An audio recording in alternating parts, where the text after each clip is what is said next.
Thank you to EDS for organizing. The idea was to create a forum where we can all meet and go over any future plans, current plans, and any questions that students may have, and provide EDS with a platform to engage with the Lally community. So, I was telling Colton, I think next time we have to raffle out some Xboxes or something. Yeah. PlayStations or, Nintendo Switch or something. Either way, I think just the concept of having this is good. So I'm glad we're doing that. I wanted to take this as an opportunity to also introduce myself to those of you who haven't had a chance to, have a meeting with one-on-one. And many of you I have met briefly in other events or in my office, but I wanted to encourage you to also stop by. There's office hours throughout the semester, and I'm literally just there waiting for you to come. So, feel free to use me as is helpful to you, especially at those office hours. So a little bit about me. I made the mistake of studying computer science for too long, and did that throughout my high school and then undergraduate and master's, and it took me that long to figure out that it's not for me. And then switched over to the business side, but it was effective in understanding the intersection of technology and policy and business and economics.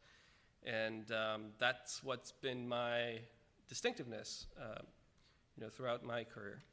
And I wrote a number of papers, academic papers. I'm still writing. And if you looked for a theme through them, right, and I were to highlight some key words, you notice that they have to do with technology, they have to do with privacy, they have to do with acquisitions, and antitrust, and things that relate to those concepts. And my work took me from academia to industry to government, back to academia, and while at academia, consulting and serving as a witness in litigation and writing briefs to the court system, and doing various kinds of advocacy. In terms of output that came out of that work, this was a project I led at the Federal Trade Commission that involved dozens of team members and 5 technology firms that you probably are familiar with. Sometimes they go by GAFAM, although those names have changed, right? That stands for Google, Alphabet, and then Apple, Amazon, Microsoft, and Facebook or Meta. Okay? And that project was basically a 2-year study of all of their acquisitions over the last decade. And for each acquisition, there was a survey that was designed by myself and some team members that had 160 questions or so about each and every acquisition. And for each acquisition, they also had to submit all of the documents that are called C4 documents in Hart-Scott-Rodino filings. Those are documents that have to do with the strategic motivation and other related reasoning for the acquisition, all the due diligence, everything, all the merger agreements, all of that. So you can think about the millions of documents that got submitted for over 1,000 acquisitions.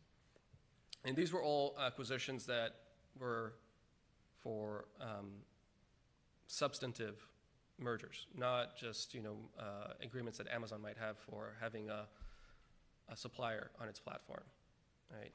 These were substantive acquisitions, focused on the ones that were not reported to the government under Hart-Scott-Rodino or HSR. Here's another example of a paper that I wrote. This was submitted on behalf of the United States to the OECD, and it just capitalizes on some of my work in the space on privacy and competition antitrust.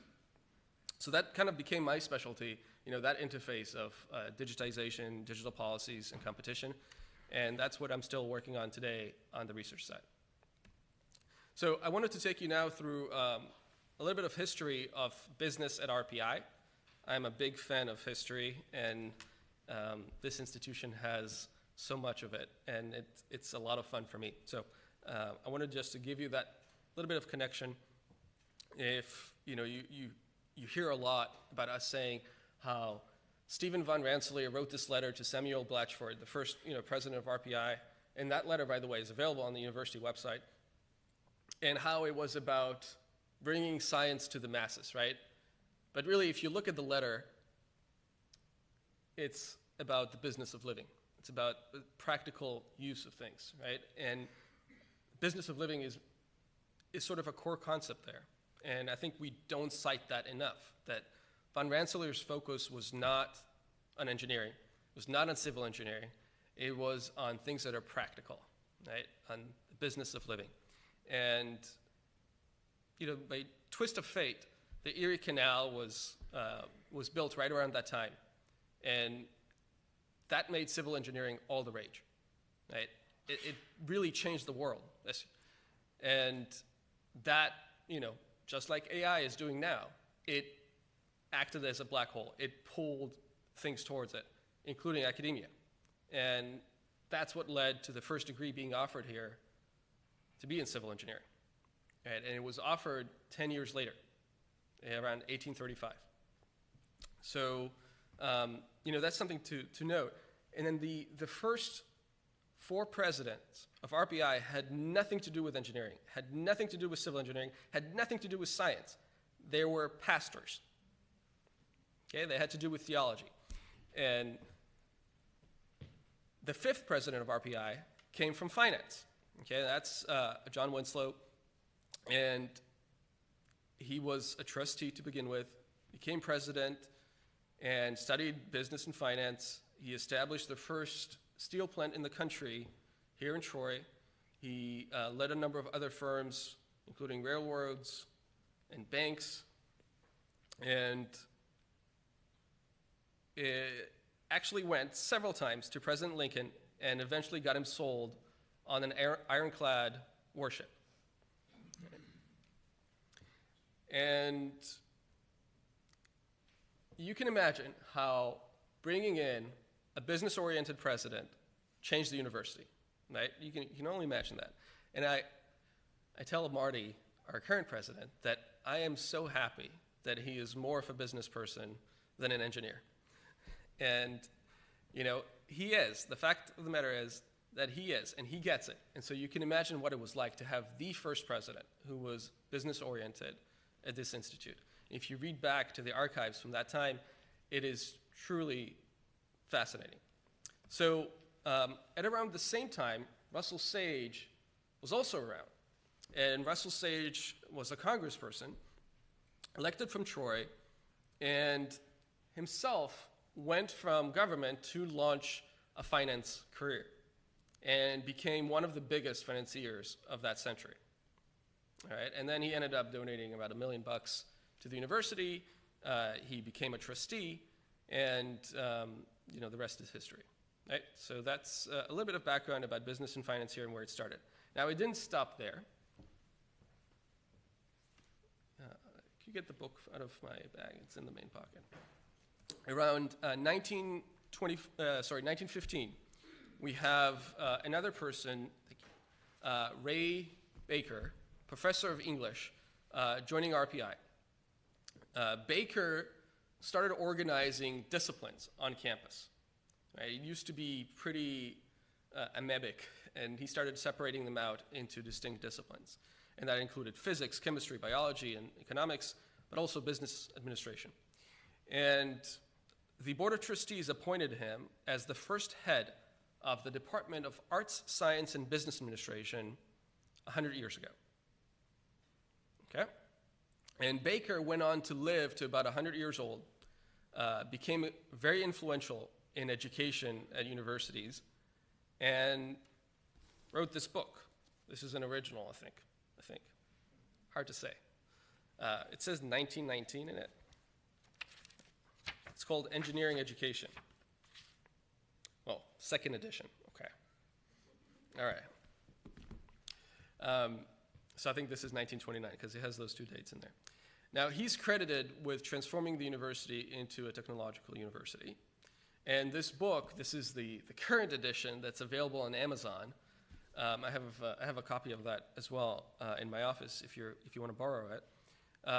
Amazon states that this work has been selected by scholars as being culturally important and is part of the knowledge base of civilization as we know it.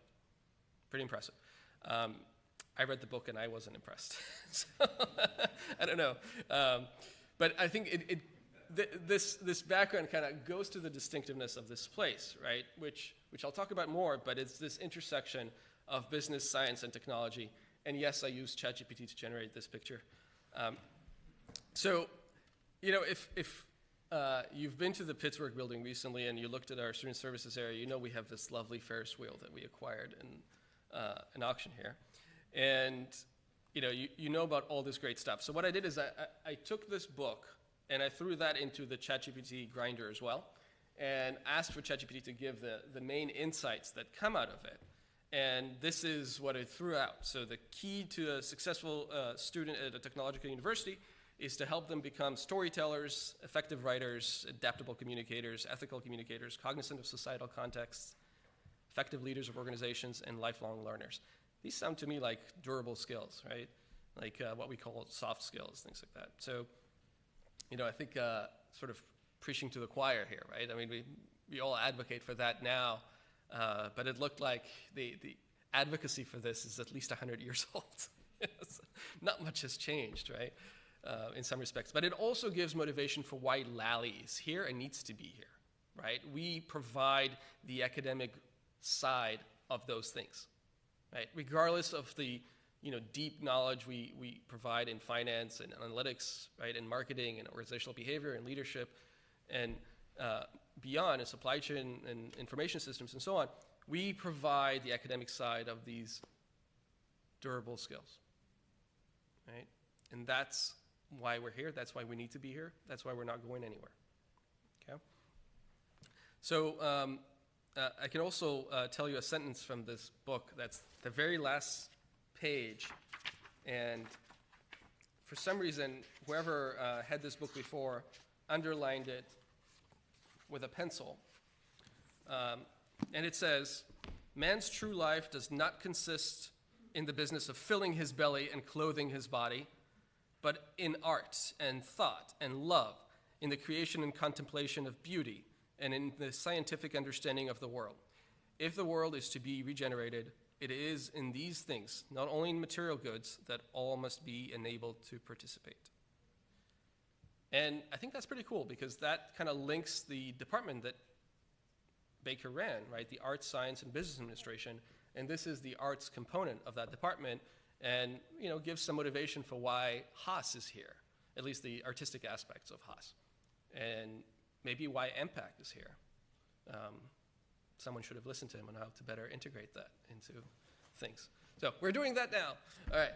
So, you know, I think that's cool, right? History is cool. It tells us a lot of things, and there is practically an unlimited amount of that here. So, you know, I indulge myself every time I speak about these things to look for more, to look at more details of this.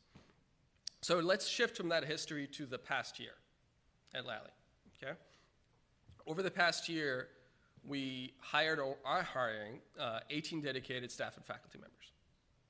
Right, this number aggregates everything from last January, all right? And it also comprises 6 faculty members that were hired just this cycle, meaning fall and spring.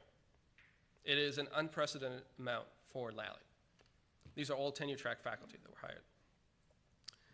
It also includes an MBA for the 21st century, a STEM MBA, a one-year STEM MBA that was approved by the New York State Department of Education a few weeks ago.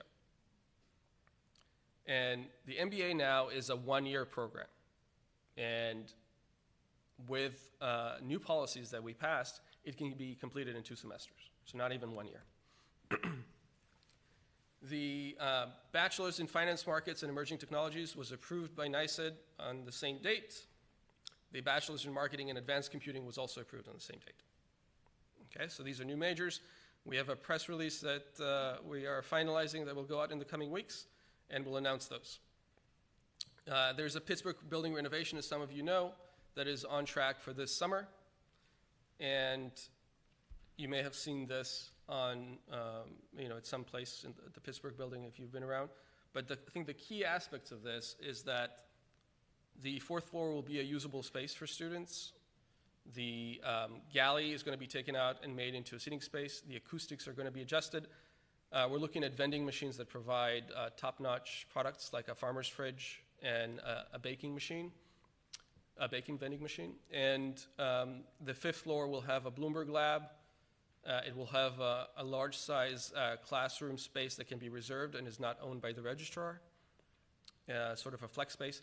It will have a behavioral lab sort of joined with a conference room that can be also reserved by students. And the fourth floor and the third floor will have branding, different branding throughout, different furniture, a sprucing up. This is the first phase. We have aspirations for much more than this. Okay, we have aspirations to change the rest of the fifth floor into a huge space that can accommodate events, networking events, April 25th events type, with up to 150 people. Sort of like this room, but flat and slightly bigger.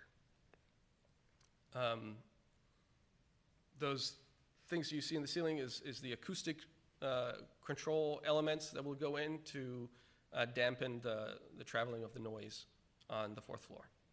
And similar thing on the third floor. All right, any questions about that? By the way, feel free to stop me.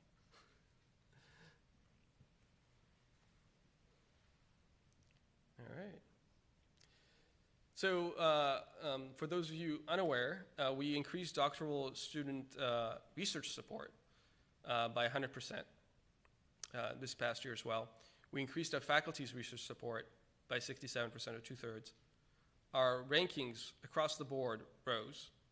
That includes our master's programs and our undergraduate.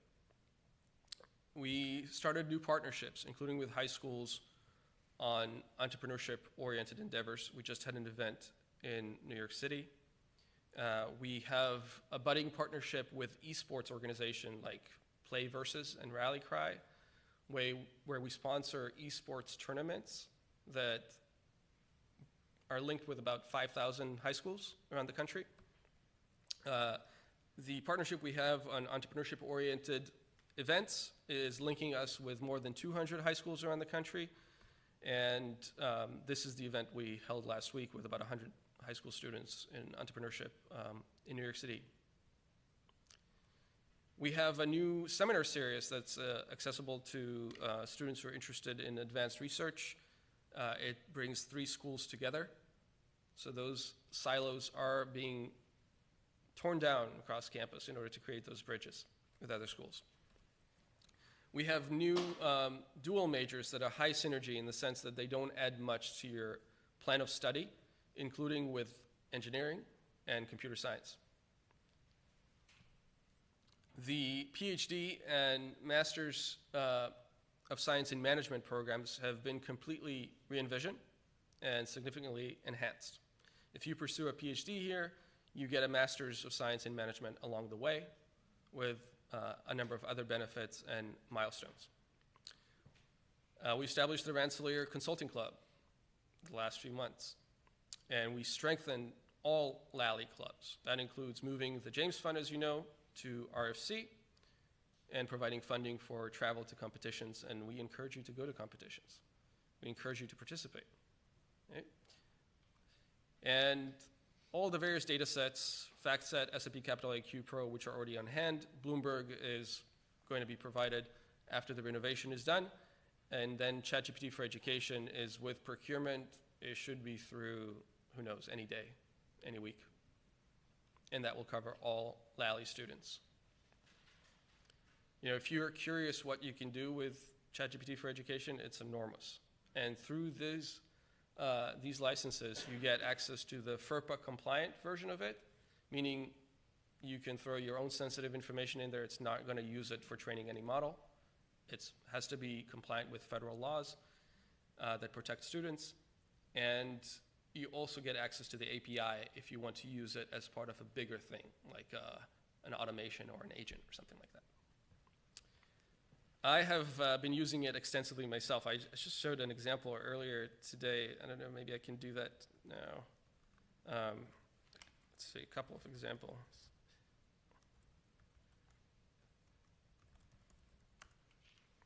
So this is a game that was designed by ChatGPT in a few minutes that has to do with trading. So you can start a game, there's some regulatory shift, it tells you, the new compliance requirements are going to impact banking and benefit RegTech.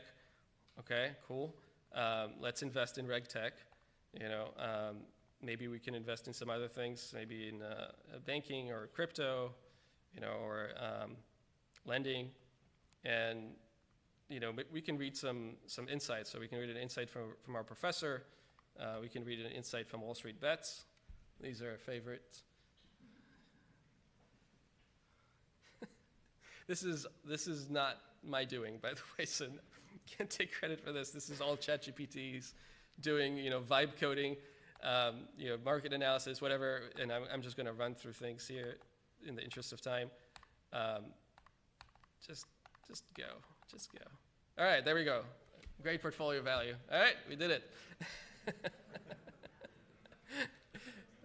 All right, so it just gives you an idea, and the features that are added to ChatGPT every day are incredible. So just yesterday or the day before, they added the new capability to create fine-tuned images that have clear text in them that you can basically describe, say, an RFC or an RCC student standing in a classroom with other alumni and students, and is writing certain things on the whiteboard, and it will actually create an image like that. It's pretty fascinating. So anyway, so these are some of the things that are coming or already here, and then we have sponsored consulting projects for the Rensselaer Consulting Club that are coming in, actually pouring in the requests. We have some industry tours that we're working on with some great alumni in New York City and elsewhere. We have significantly boosted our engagement with alumni, and we're not stopping, right? This is an area of strong interest. It's part of the Rensselaer Forward Plan, and I like to say that every alumni becomes a Lally alumni one way or the other, or at least affiliated with Lally, because they get into management, they get into leadership, and then they're ours. So we implemented a new scholarship called the Lally Bridge Scholarship for folks who want to do a co-terminal at Lally and do not have a 3.0 or higher GPA, but are still very good candidates.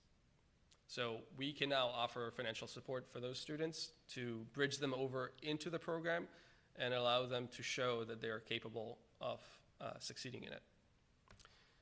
We now can share 6 credit hours between undergraduate and master's here. So this is something that did not exist before.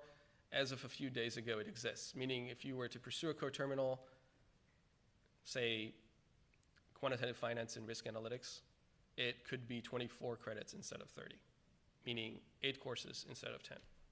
Make sense? Business ethics is now part of the core curriculum, meaning that other majors on campus can pursue it as part of their major. In effect, this is our first course in the core, and we're looking for more to be there. We now have dedicated staff at Lally for media, for professional development, and for alumni engagement, something that we haven't had in some years, and it's so great. So great. And we have the dedicated career networking events that we run, and we're already planning for the next one. So here are some images from the recent one. All right, so if I were to sum up those things and highlight the distinction of Lally at a very high level compared to other schools, I would say that we stand out in the investment of technology we have per student. And I'm not just including the data sets that we have or the Bloomberg lab that's coming. I'm including things like the quantum computer, like the supercomputer, right? I'm including things even like the media creation spaces in MPAC. Right? All of those things factor in. We need to increase our utilizations of those things and facilitate that utilization. Right? Make it smooth, make it accessible. We also stand out in the number of high-powered alumni we have per student. We haven't been tapping this enough, but our clubs and now Lally itself is doing a phenomenal job bridging that gap. We have a lot of living alumni, right? More than 100,000 And if you take that in comparison to our student body, which is about 6,700 students at RPI and less than 500 at Lally, that ratio is incredible. And many of those alumni are phenomenal. They are extraordinary. They are leaders, they are founders. And so that ratio is extremely favorable, and we need to use it to our advantage. We need those reserved spots at firms for Lally internships, for Lally full-time jobs, and that's what we're going to work towards. And the other thing we stand out on is the integration of business and technology, business science and technology, if I were to be more technically accurate. And that is part of our image. It's part of what we do in research. It's part of what we do in class. And so those three things at a very, very high level is what sets us apart. And we need to shine a light on that both internally and externally. So that's high on the agenda. All right, so I promised I'd show you a little bit more with the AI stuff, so here we go. Welcome, Lally students. We're thrilled to have you here today as we come together to share ideas, connect, and strengthen our community. 欢迎 Lally 的学生们，我们很高兴今天你们来到这里，一起分享想法，建立联系，巩固我们的社区。स्वागत है लैली छात्रों। हमें खुशी है कि आप आज यहाँ हमारे साथ हैं, जहाँ हम विचार साझा करेंगे, जुड़ेंगे और हमारे समुदाय को मजबूत करेंगे। Bienvenidos, estudiantes de Lally. Estamos encantados de tenerlos aquí hoy mientras nos reunimos para compartir ideas, conectarnos y fortalecer nuestra comunidad. Willkommen, Lally-Studenten. Wir freuen uns, dass ihr heute hier seid, um Ideen auszutauschen, Kontakte zu knüpfen und unsere Gemeinschaft zu stärken. You're part of something truly exceptional. The Lally School of Management at Rensselaer Polytechnic Institute, the first technological university in the Western Hemisphere, gives you an edge that few business students in the world can match. At Lally, you're not just learning business, you're mastering the intersection of strategy and technology. Whether it's financial modeling, supply chain management, leadership, entrepreneurship, or data-driven decision-making, you have access to the tools and expertise to lead in a rapidly evolving economy. RPI's legacy includes some of the world's most transformative innovations, and that legacy fuels your own experience here. Your soon-to-be fellow alumni lead at the highest levels of business and technology, and you have direct access to that network. On a technology investment per student basis, and in terms of the number of industry-leading alumni per graduate, Lally stands apart. Make sure to leverage that early and often during and after each semester. Lally is consistently ranked among the highest in analytics, finance, business administration, and supply chain management. The knowledge and skills you're gaining here are recognized and valued at the highest levels of industry. You're not just preparing for a career, you're stepping into a legacy of leadership and innovation and are helping shape its future trajectory. You have what it takes to lead and the platform to launch your career. Ask for help early and often because your success is what we're all about. You have what it takes to be a truly extraordinary Lally graduate, and we're all rooting for you. So this took about 10 minutes to make. This is not really me. I don't speak all those languages. And it just shows you the power of the new tools that we have at our fingertips. And we need to use those because that's the world we live in now. And if we're not able to use it effectively, we are not fully productive. Right? So let's talk a little bit about vision. So I think that the first one is sort of obvious. We want to be a leading STEM-focused destination school. And that entails that we continue to seamlessly bridge business, science, and technology. And we shine a much stronger light on all the great stuff that's happening here. And we continue to do great stuff and take a leadership role in the space. It also means that we need to be synergistic with the rest of campus. Right? So we want folks to benefit from Lally on campus in many ways, both curricular and co-curricular. Right? We need to enrich our clubs. We need our clubs to attract students from across campus. It also means that we need to have state-of-the-art programs. And as you saw from what we've been doing over the last year, we are almost there. There's another piece we're working on. It's an MBA in AI and advanced computing. And fingers crossed, it will go live as soon as possible, next several weeks maybe. And the fourth thing is that we are an incubator for new partnerships and thought leadership for the entire campus. And we've been doing that so phenomenally this year with so many prospective partners. Some of them are standing in line, chomping at the bits to partner with us. Some of them are names you'll recognize in an instant. And we're bringing those to campus. We're bringing those to communities around the country through high schools. So if you were to kind of think about beyond the Lally distinctiveness, what makes RPI stand out? It's this phenomenal campus that we have. I know we like to bash it, but it's really a phenomenal campus. I've been on many campuses. This is a phenomenal campus. Okay, we need to take pride in it. We have incredible alumni. These are some of the companies or products that were created by RPI alumni, right? We all know about NVIDIA and Rivian, right? We're going to have RJ Scaringe at our commencement, but we also have Oppenheimer & Co. in Manhattan that was founded by an RPI alumni, right? We have Vicarious Visions with the Guitar Hero thing. We have astronauts that came out of here and are leading missions to space. We have companies like Intuit that was co-founded by an RPI alum, and of course Snap-on and other companies, right? This is just scratching the surface on what came out of here, and it's such a tremendous thing. And these folks are back, right? They're here, and it's suggestive of what's to come, the great things to come. And then the last thing I mentioned is we're surrounded by an outstanding environment. I admittedly did not know about it before I moved here, and I was lucky to move here in the summer and really, breathe it in and feel it. And so 3 of these photos I took myself, and I'll let you figure out which ones. And I promise you, it's not ChatGPT. So, all right. So what are some near-term priorities? Well, first, we are fundraising. So these are fundraising priorities. They're focused on fundraising. And the first one is that we want to have perennial support for all the technology that we offer to our clubs, everything we offer to our clubs. We want to enhance them in a significant way. We also want to have a dedicated staff for management outcomes, engaging our alumni, bringing them in, working with CCPD in concert to really amplify the career paths that folks have here for internships and full-time roles, coming out of Lally. And I have to say that CCPD has been an amazing partner for us. I know they get some bad rap sometimes, and unfortunately, some of it is not justified, right? They have constrained resources, they do the best they can, and they've done everything we've asked for. So they've been terrific partners to us, and we want to enhance what we offer here. We recognize that we bring special, expertise and specialization into it that can complement what they're doing, and we want to do that in the years to come.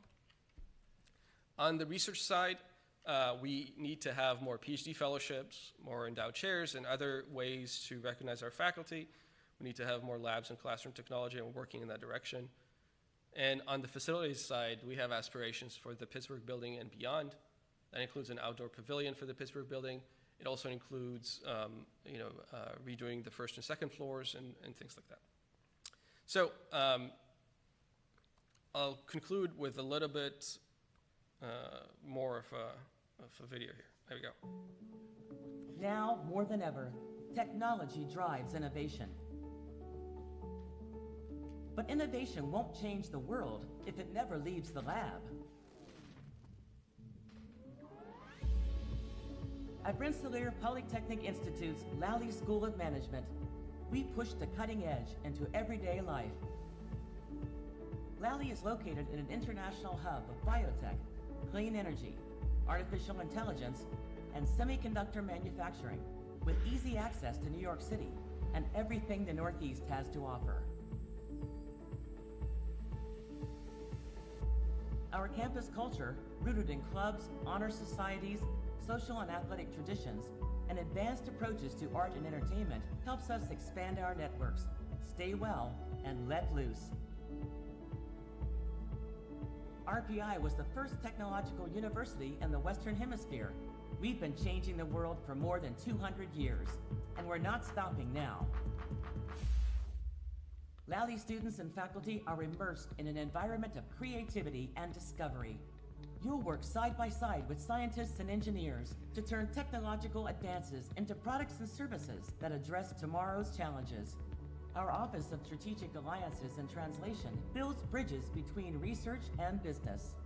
A student-managed fund and incubators on campus and in our home city offer leadership and entrepreneurship experience before you even graduate. The world is on the verge of transformations in computing, medicine, sustainability, and industry. Uniquely positioned at the frontier of business, science, and technology, Lally is ready to lead, and we want you with us. Guide the cutting edge.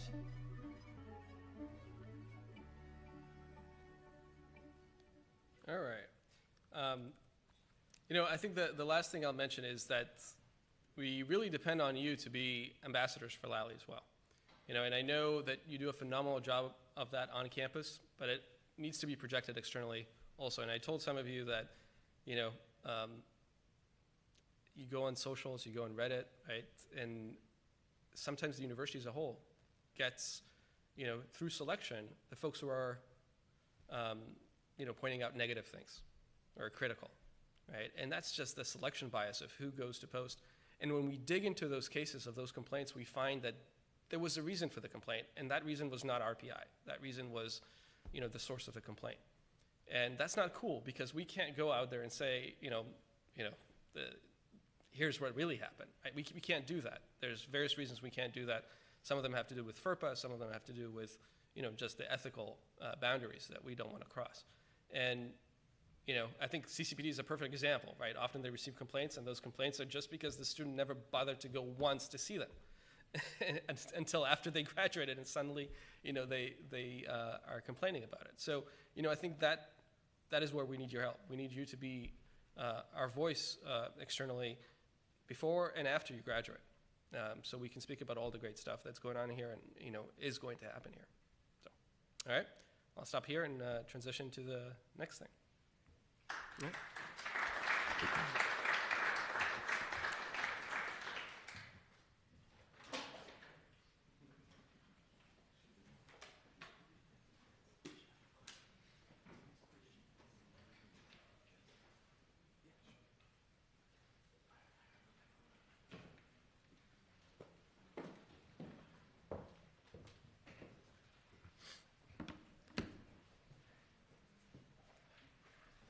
Hello, good afternoon, everybody. Thank you to Dr. Wagman for that lovely presentation. I thought that AI video was pretty interesting. Definitely, something I haven't seen before. But now I'd like for us to transition into the questioning portion, and so I'd like to introduce our panelists for today. First up, our Dean of Lally, Lead Wagman. Then we have our Associate Dean of Academic Affairs, Mr. Brian Clark, followed by our Associate Dean of Research, Chris McDermott, our Director of Development, Caitlin McLeod, our Director of Recruitment and Partnerships, Linda Holt, our Manager of Student Services, Jackie McPhillips Balsarac, our Business Manager, Jennifer McNamara, this is a long one, Area Head of Operations, Supply Chain, Marketing Information Science, Business Economics, and Business Analytics. Wow, that's a lot. Mr. Jason Kurusovich. Trying these names really hard, I'm sorry. Our Area Head of Finance and Accounting, Bill Francis. And finally, our Area Head of Strategy, Human Resources, Organizational Behavior, Ethics, and Entrepreneurship, Tim Golden. Thank you to all of you for coming.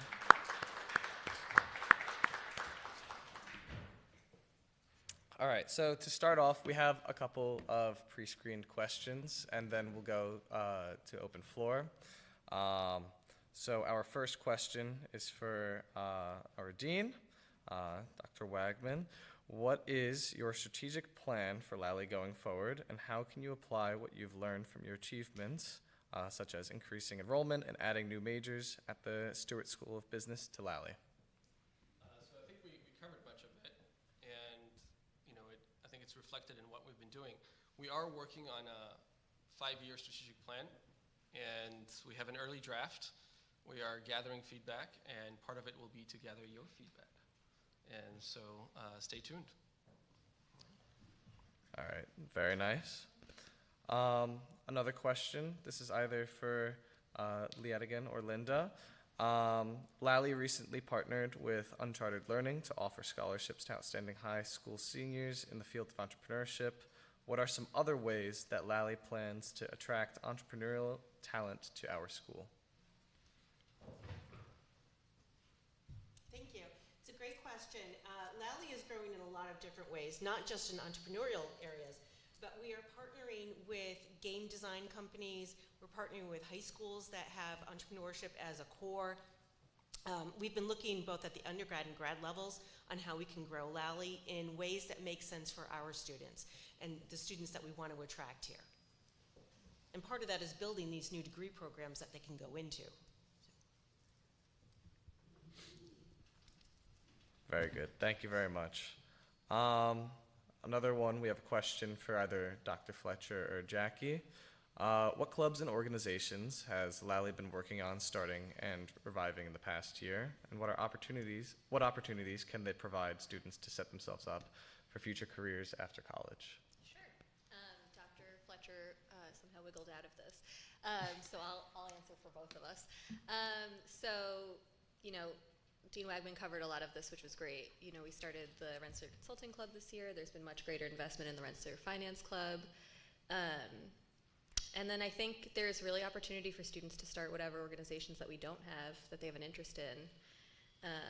We have the structure to help students launch anything that they want to do that doesn't already exist at RPI or at Lally. Was there a part of that I missed, Colton? No? We're good? Okay, thanks. Thank you very much.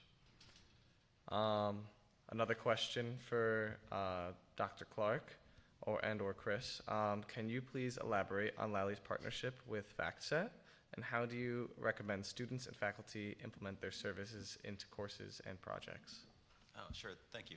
So, in addition to FactSet, we also have Capital IQ, and we're in the midst of acquiring the ChatGPT for education as well. So it's much more than the FactSet. But all students and everyone on campus actually has full access to both FactSet and Capital IQ. We will provide, we've provided links for registration for everyone in Lally, and we will extend those invitations across campus as well. But like Leah mentioned earlier, the ChatGPT will be coming shortly, and there will be some other, more data that we are actually investing in both data and resources and technological resources for all faculty and students within RPI, and the campus is really benefiting as a whole from these investments. And I'll add just part of the idea behind that is we want to, we talk about being data-driven and using data so much to grow our school and get our students prepared. One of the things we're building towards is having a platform. Not only is it available, but it's easily accessible. Everybody knows what it is. And as faculty, I know we will be incorporating these things more as we go forward into our classes, and the students can have access to them all the time, and they know where to go to find them, which I think is a good direction. Thank you. Another question for Dr. Clark. Are there any new courses or programs being introduced next semester? I think this is kind of briefly gone over before, but if you could elaborate. Yeah, so there's a lot of programs. So we have essentially either redesigned or introduced new programs at every level and every major, in the school. So starting from the undergraduate, we have a new major in marketing and advanced computing, which we'll be launching in the fall. We have a new major in finance, markets, and emerging technology, which will also be launching in the fall. Those are both BS programs. Our MBA program has been redesigned to be 36 credits so that it will students will be able to complete the degree in 1 year. And we've enhanced that with some credit sharing agreements and the Lally Bridge loan that Leah had spoke about as well. Within that, there are 4 new concentrations, 1 in management, 1 in life sciences entrepreneurship, 1 in design, which is more of an engineering type design, not fashion design, and also the last one in marketing analytics. And then, as was mentioned earlier, we're also working on a concentration in AI and advanced computing, which again, that will be in conjunction with other members, or other schools across campus, so computer science and engineering as well. Within the MS program, so we have a quantitative finance program. We made a few changes to the course offerings for next year and added some flexibility for students. And the same thing with the supply chain management, the MS in supply chain management. We've also changed the curriculum there to align it better with the STEM program that it is. All of the MS programs will also benefit from the credit sharing policy, which we can share 6 undergrad credits with the MS or MBA program.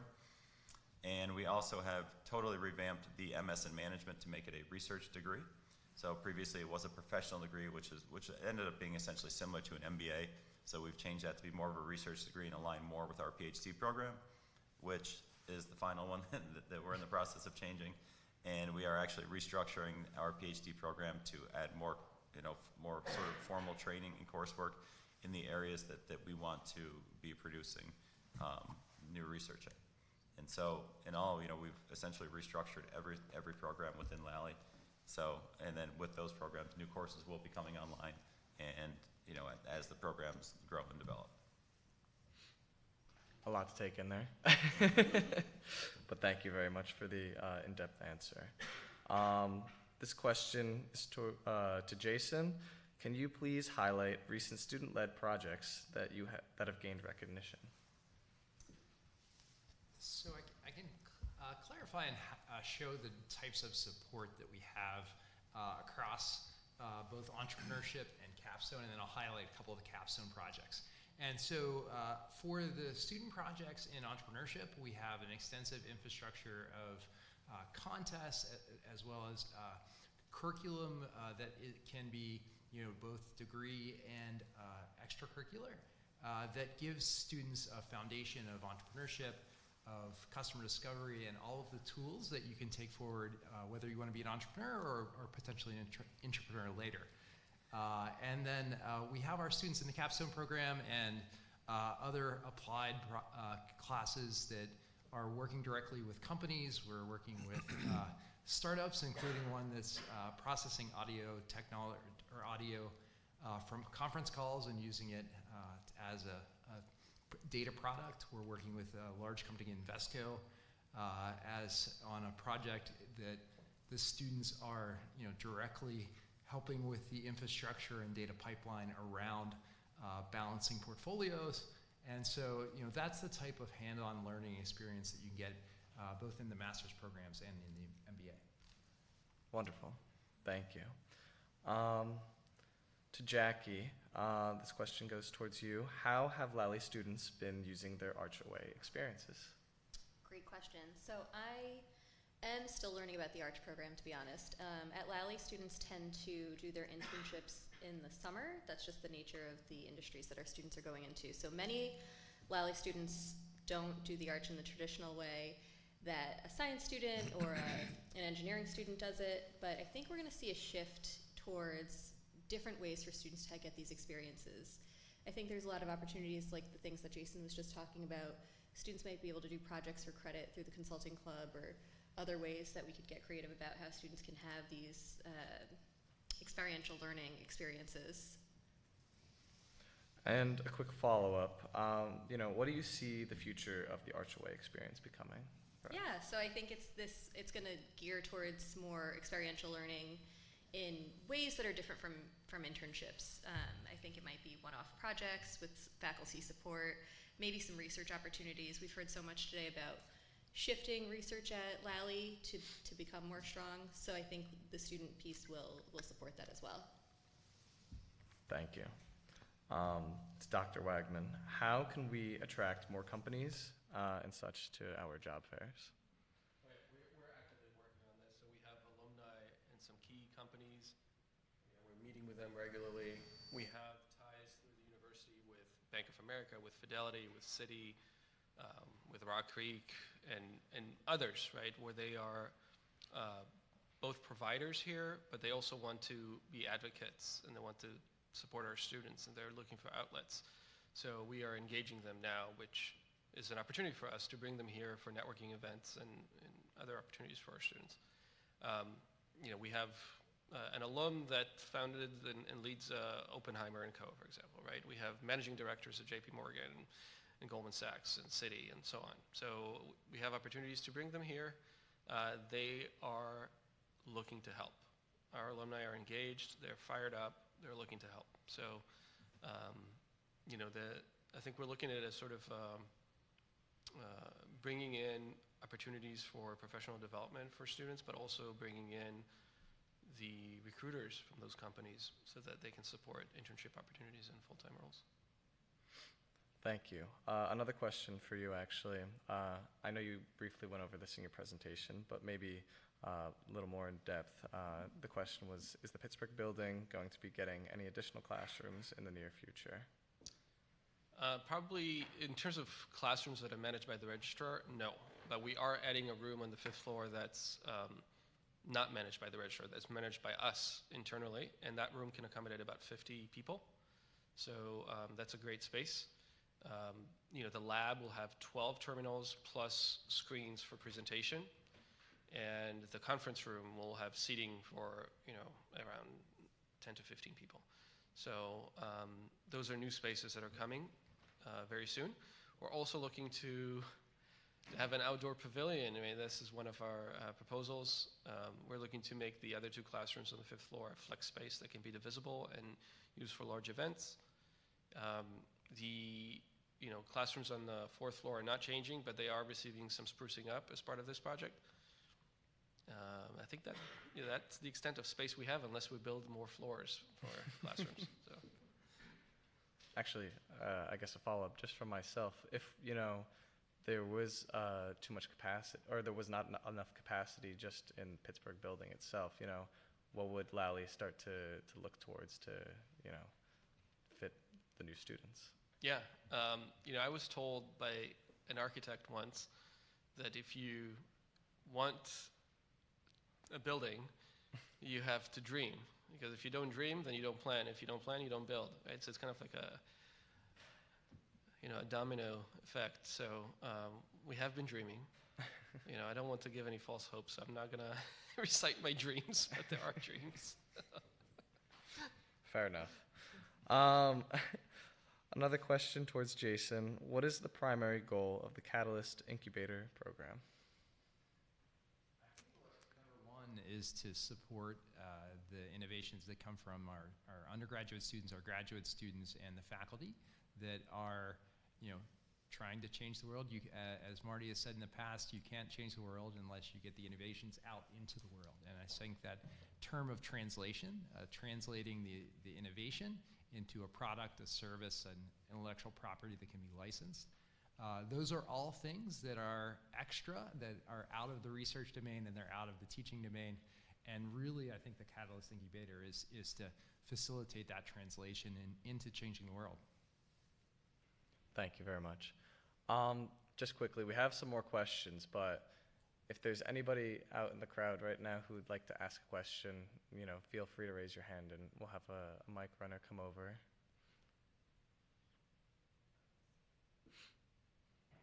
If not, I have a couple more general ones. These aren't catered towards anybody, so if anybody would like to answer, feel free to hop in.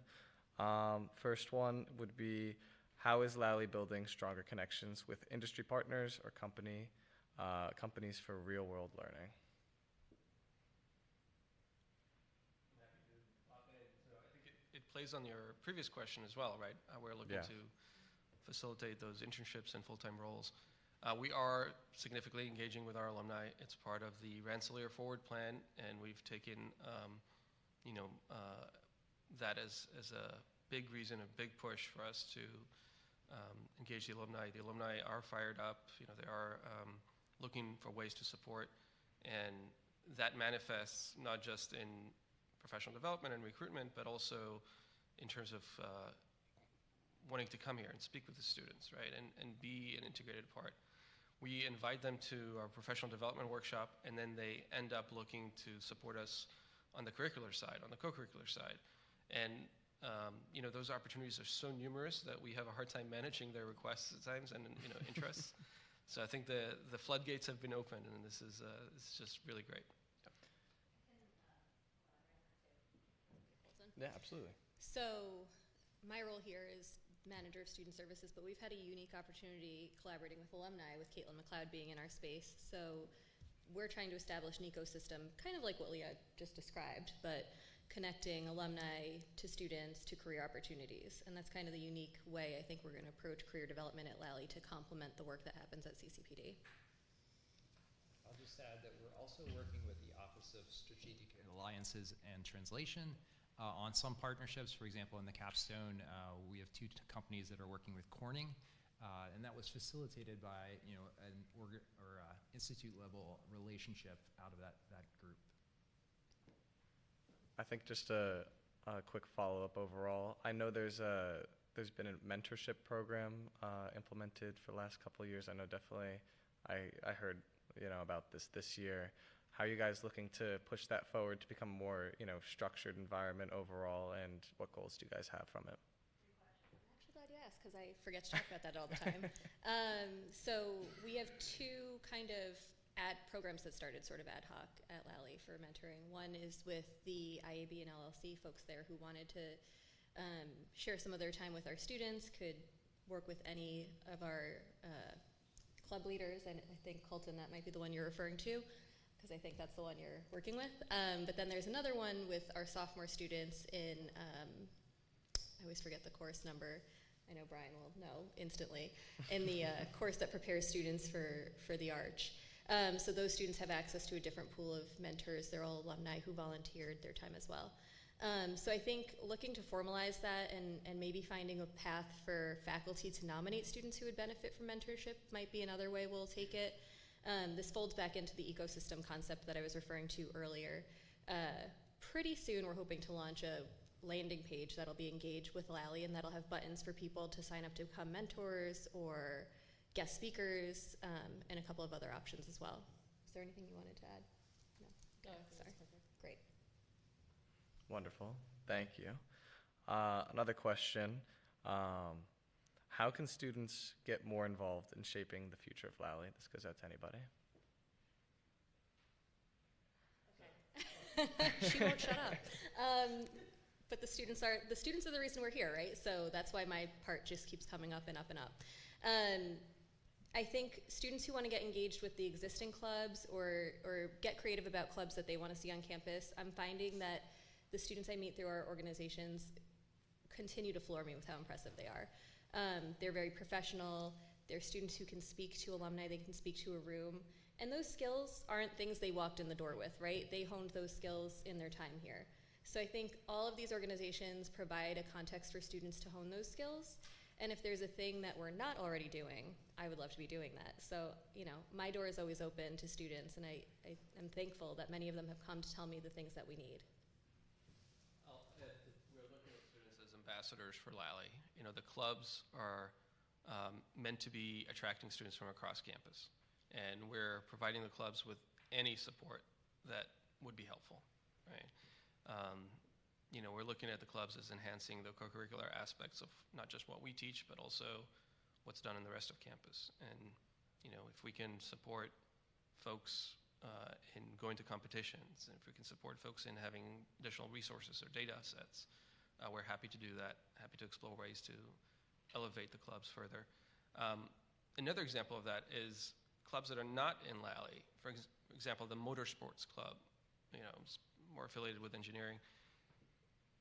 We have a Lally student there, and I specifically met with the club leadership and let them know, any Lally student you will have on the club, we will support their travel to any competition you go to. And they're looking for Lally students. They're looking for folks who can help them on the finance side, on the business side, on the marketing side. So, we want to be more integrated with the rest of campus, and this is a great opportunity to do that.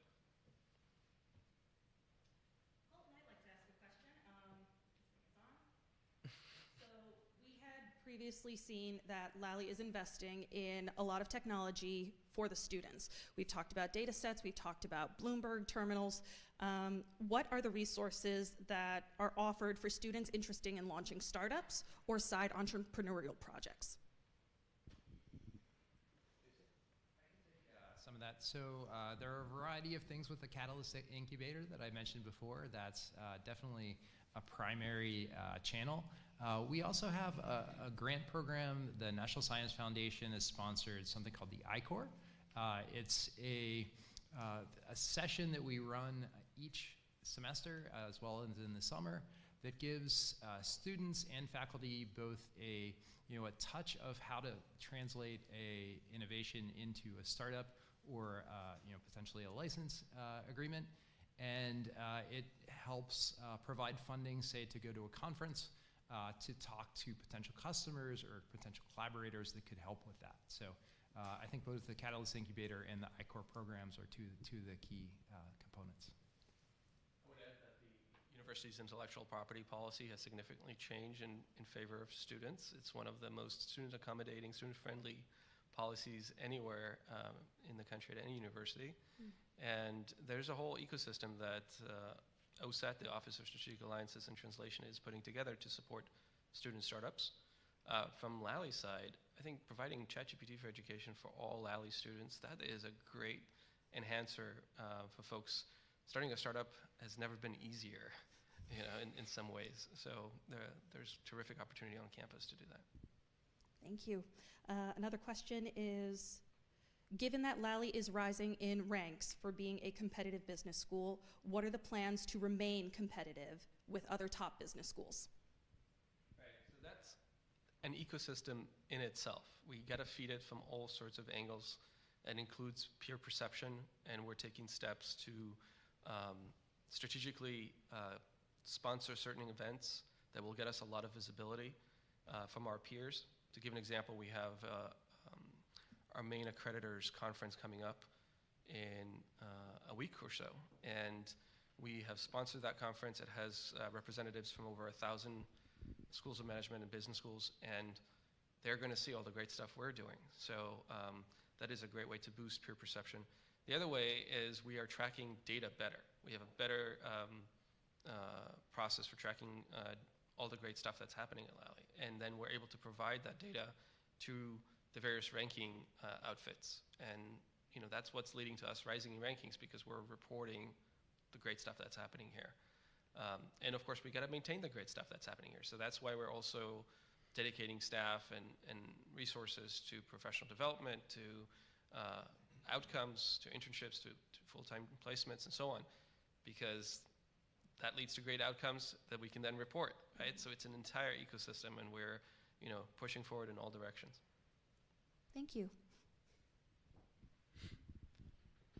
Thank you very much. A couple of other questions that we have. What is the vision for the future of Lally over the next 5 years?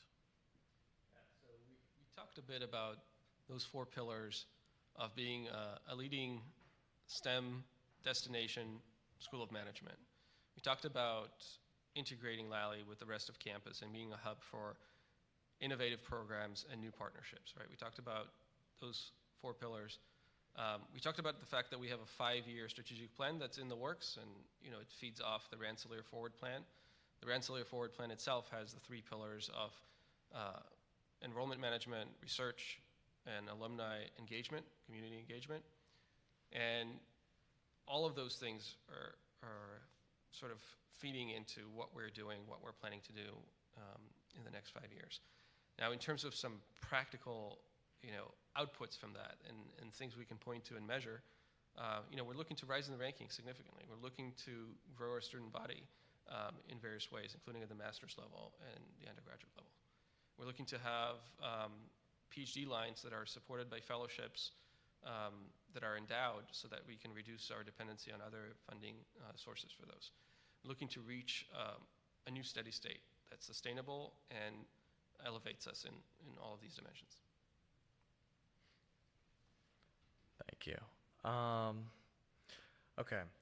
Another interesting question, actually. Can students help shape or suggest ideas for new classes or experimental learning opportunities? Yeah, so certainly.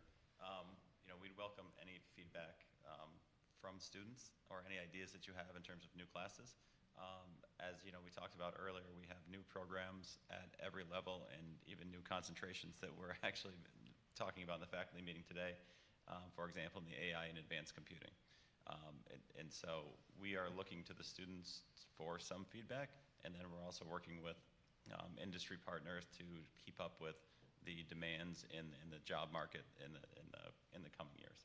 So everything that we're doing is really, you know, I've been here about 10 years, and we're just doing things at such a more rapid pace now to try and really keep up with the changing world, that there's so many new opportunities out there in the coming years, especially within our programs, that, you know, we would certainly welcome the student feedback. One example would be if you look at the Finance Club, who was really a self-started club by a group of really interested students who just, you know, have been absolutely phenomenal to work with.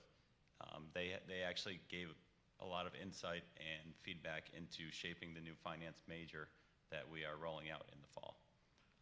And so they are actually shaping how we're actually looking at how we're looking at giving credits for grad students for possibly, or upper level undergrad students for participating at the official, you know, the officer level of those clubs.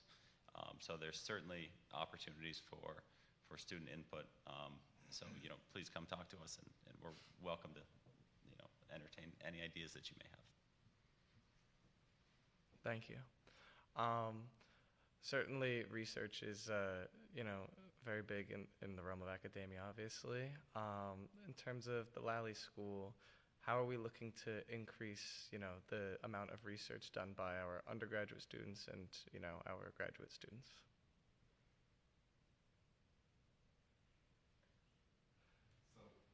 So we have both the URP undergraduate research program and the MSRP management student or master student research program that we have had in the past, and we're sort of enhancing those. And part of what we're trying to do with these programs, you know, and I'm going to link back to some of the discussion on the data and the platforms of data, and trying to make it a little more linear, where students come in, they don't start a program and say, how can we, you know, what can I do?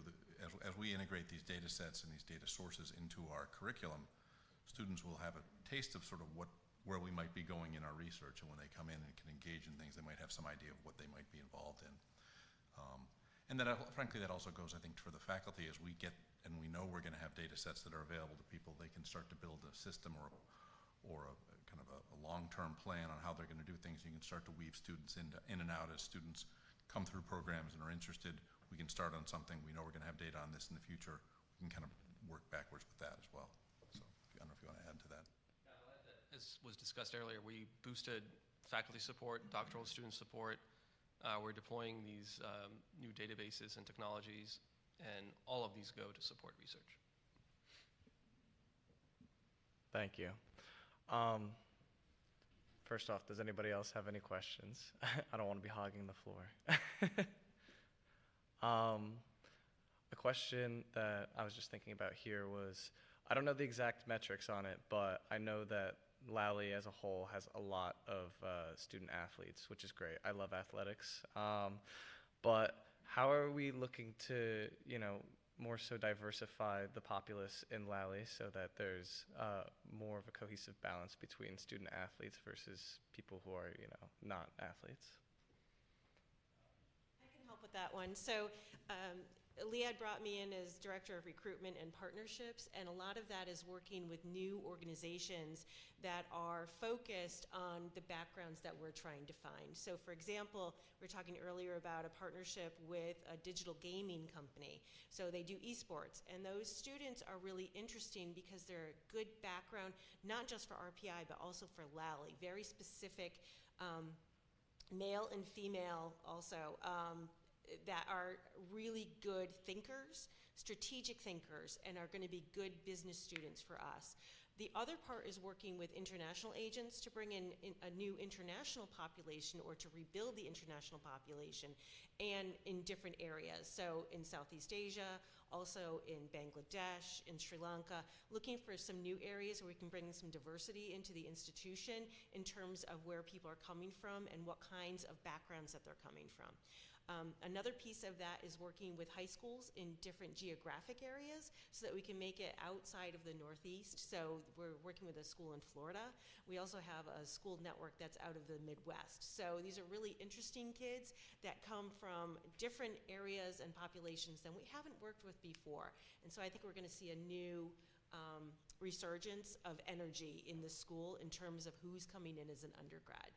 Same thing at the grad level. We're working with international agents, and we're working with groups that are looking for women MBAs specifically, and looking to try to broaden out where are we trying to bring students in from, instead of just working with either Quadricentenary Simons or the GMAC Foundation, where we were getting a lot of names and we were trying to recruit before. We're looking for a different kind of business population than we've had before.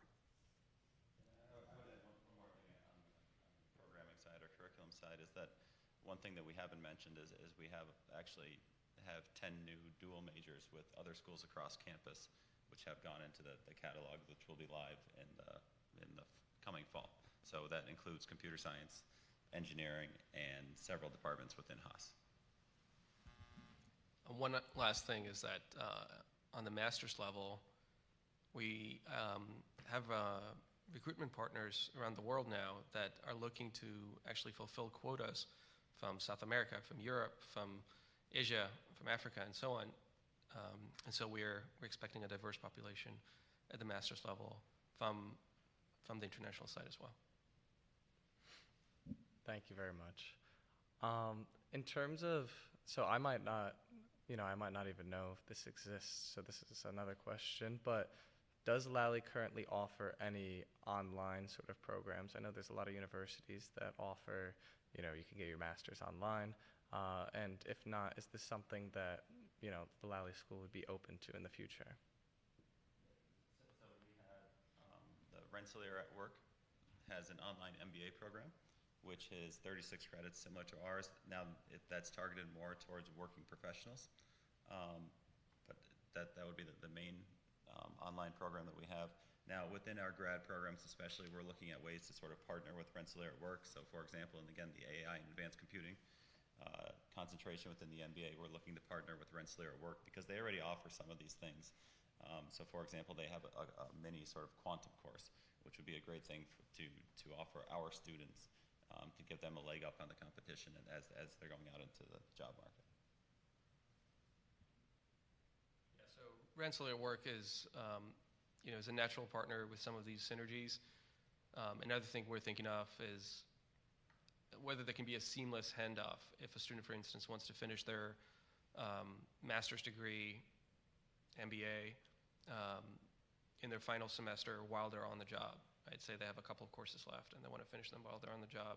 Can we facilitate it for them so they can have this seamless handoff and take those courses remotely from wherever their employer is located? So we're looking at those synergies as well. Thank you. And kind of adding on to sort of synergies, with organizations and whatnot, I know that some schools like MIT and Harvard, for example, they allow for students to easily, cross-list between one another, so you can take a course at either school if you're enrolled. Does Lally offer any of these services right now, and would they be open to doing so with any local schools?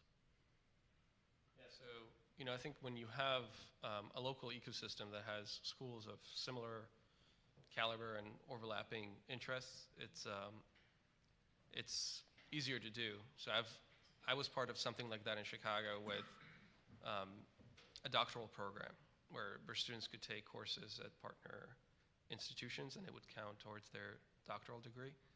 I think in our area there might be some partners if we look a little bit more broadly. So it's definitely something to explore. At least at the doctoral level, it would be interesting because it'd be great to offer some more breadth of courses. University of Albany, our students are allowed to take classes there, but this is more at the graduate or PhD level. I'm not sure if this is available at the undergraduate level, but at the graduate level, PhD, yes. Thank you. However, if the course is offered at RPI, they're not going to be allowed.